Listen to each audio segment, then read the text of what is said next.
Hi. So the experience that I wanted to talk about today um, was with my cousin. His name is Rex. He is now 5 years old. And so his is more, not so much an illness, but I guess maybe falls more under disability. So when he was 4 or 3, I guess 3 years old, he was in a really bad car accident, and this caused like a lot of issues for him. And so yeah, that was kind of the experience I wanted to talk about. I do have my notes over to the side, so that's what I'm looking at over there. Yeah, so I guess some key people kind of in this story is Rex. So I also had another cousin who was in the car accident. She was 4 at the time, and she passed away in the car accident. And then also, it's not my grandma, but their grandma on the other side was driving the car. Her name was Rose, and she also passed away in the car accident. And so then also their parents are my aunt and uncle. Their names are Craig and Leah, and they I guess they're also pretty key people in this as well. And then I guess my sister was kind of the one that I was with throughout us finding everything out, so she's also very important in the story. But so I guess it was 2021, and we had just finished Christmas up. We had Christmas in January, I think, because we all couldn't make it to Christmas on December. And so yeah, we had just got home, and so we received a call. Me and my sister Emma, we were in my apartment when we got the call that there had been the really bad car accident, and that Lux and Rose had passed away, and my cousin Rex was put into the hospital, and he was really badly injured. They were surprised that he was still alive at that point. So yeah, like I said, he had some really bad brain injuries. I don't really know how to describe like his bodily injuries. Like he had so many bones broken. It was like they couldn't even really touch him anywhere just because everything seemed to be broken. Most notable like broken things, like his 2 legs were broken pretty badly, and they had to do some pretty, I guess, serious surgery on those, on his legs. And so yeah, he was rushed to the hospital that night, and that was a really difficult night for us. Yeah, when we found out that Lex had died and Rex was going to the hospital, I mean, we just sat and cried together and processed everything.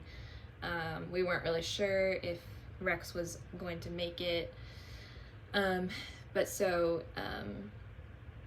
anyway, he had a really, really difficult fight in the hospital. I guess he was there about a month and a half, where they were just slowly trying to fix all the different things that was wrong with him. One of the biggest things was so he had a lot of brain swelling, and so they did some cold therapy on him to just try to get that to go down. And so he was in a medically induced coma because of that, so that they could get the brain swelling to go down. And so that was kind of immediately when he got to the hospital, that was like what they were focusing on, and trying to just like help fix in him. And yeah, so I guess after like all of the critical things were kind of taken care of. He was able to, they were able to do some surgery on like his broken bones, and I don't know exactly everything they did, because it was just like there were so many problems and things that he needed help with. He had like a tube for a while, and I feel like about halfway through the month he was there, he was able to like get that taken out. So they slowly like started just kind of removing some of the things that was helping him. Yeah, so a lot of the treatment that he did was really, really difficult for my aunt and uncle, obviously, Leah and Craig, because they had just, lost their other daughter and Leah's mom. And so it was a really weird time in our family, because it was like grieving one person while like we're not sure if the other person in the car wreck was gonna make it. So it was just like a very strange time. We held off the funeral for a while just because we didn't know what was gonna happen with Rex.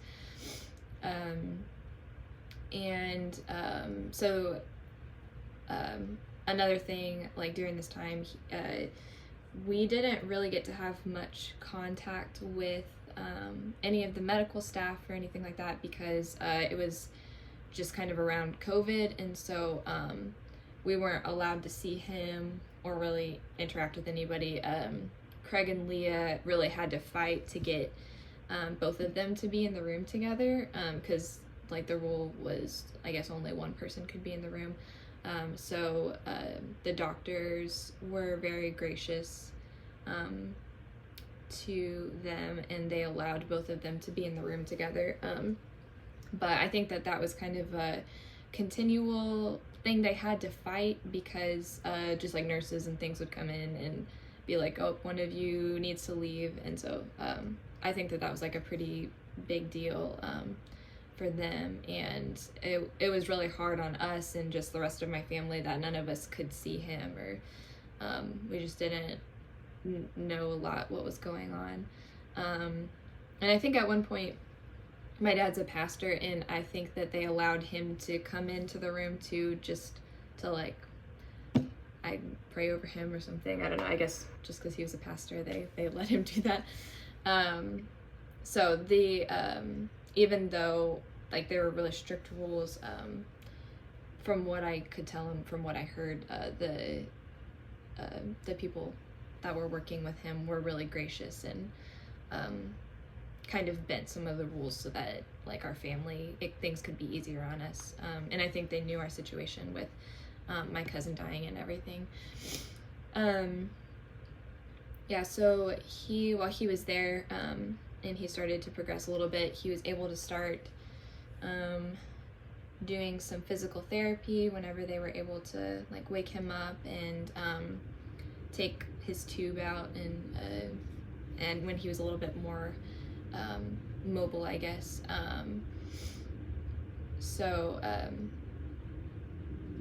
Yeah. Sorry, I'm just looking at what I need next. I think one of the challenges that I really didn't foresee for our family, or that I wasn't aware of before, is that none of us really are great at just like talking about like hard things that are going on, and so I think that really stunted our family's healing, because it was just kind of a thing that nobody wanted to talk about, and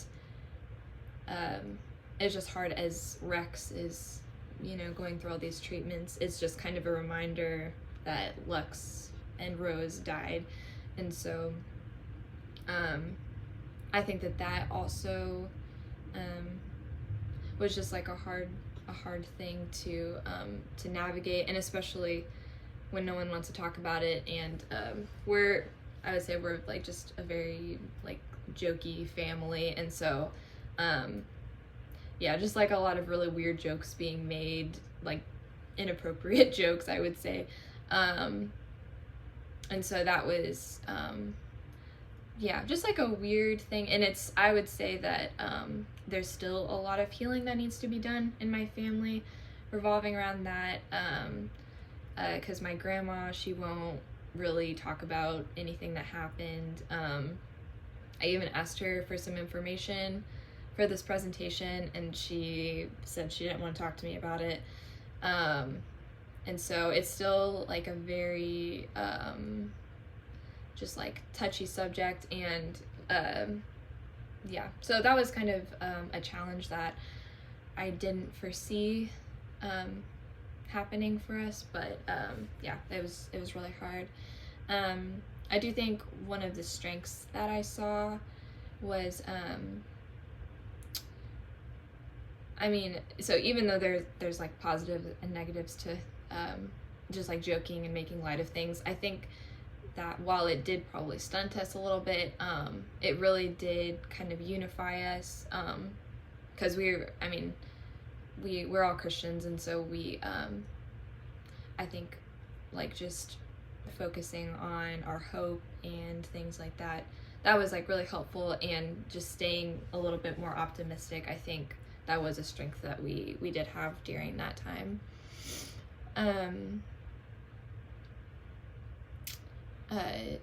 Sorry, I'm reading what's next.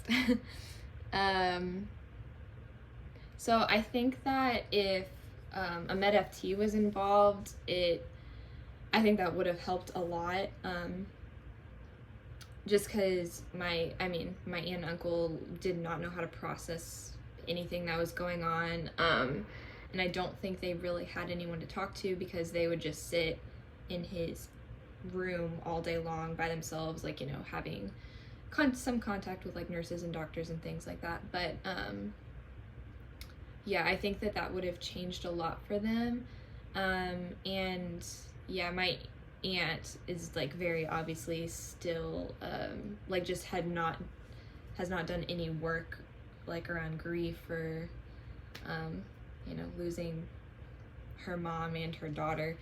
And so I kind of wonder if having a MedFT there would have helped start that process a little bit, and maybe I don't know, encourage them to actually figure out like how they were feeling and what it looks like moving forward. Yeah, I don't feel like they had very much support in that area. But I don't think any of my family went to therapy for this, with the exception of like I think a few of my cousins did.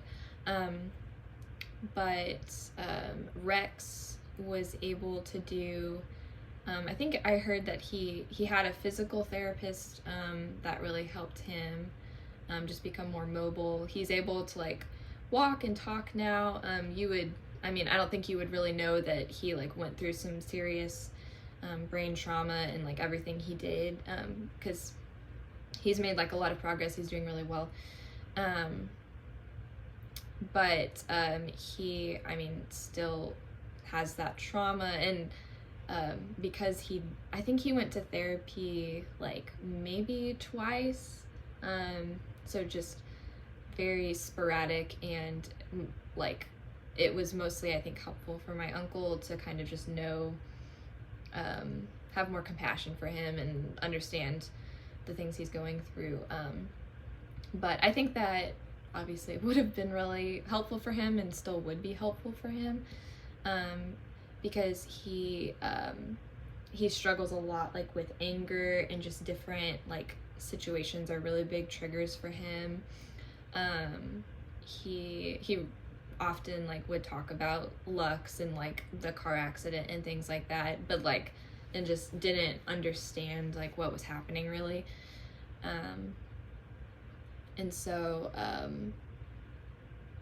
yeah, I definitely think that that he should probably go into therapy and work through some of that, but I just don't know if my uncle's necessarily willing to do that at this time. But but yeah, he's doing really well, and it's mostly, I think, just trauma responses that they have a hard time with. Like his eyes sometimes get off centered, and the therapist, I guess, that he talked to one time said that that means that he's kind of off balance or is having some kind of trauma response whenever that happens. And so they said he seems just like a very normal kid whenever his eyes are aligned and he's just having, but then when one kind of drifts, like that's usually a sign that something, you know, is going on for him. So I think that's been just like helpful information to have for my family. And yeah, so he has struggles like with a lot of anger and outbursts, and just has like a long way to go with healing. And so I think that has affected my family a lot, just because, I mean, he just like yells out like, oh, I hate you guys, and it's just, he's very hateful a lot of the times. And so I think it's been difficult for my family to navigate like what discipline looks like versus like these are trauma responses, how do we respond to this? So there's just been like a lot of that going on. But yeah, he is doing a lot better. Yeah, this was a very impactful thing for our family. So I'm glad that I got to share it. And thank you for listening.